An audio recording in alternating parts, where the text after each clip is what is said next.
huu mkoa tumekubaliana, panda mti usipande chuki.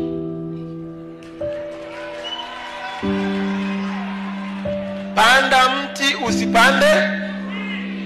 Na ukitaka kuharibu maisha ya watoto wa wenzako, hakikisha watoto wako hawatumii jina lako, kwa sababu dhambi na ubaya una tabia kumfuata mtu. Vijana, tuombeane mema.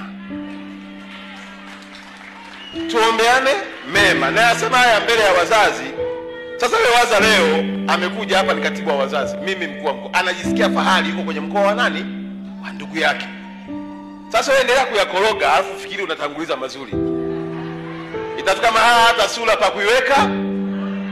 Na tabia yetu huwa ni moja tu. Ukimwona mwenzako ametoka madarakani, unafikiri kama kitabu chake kimefanya nini? Kitabu hakifungwi na mwanadamu.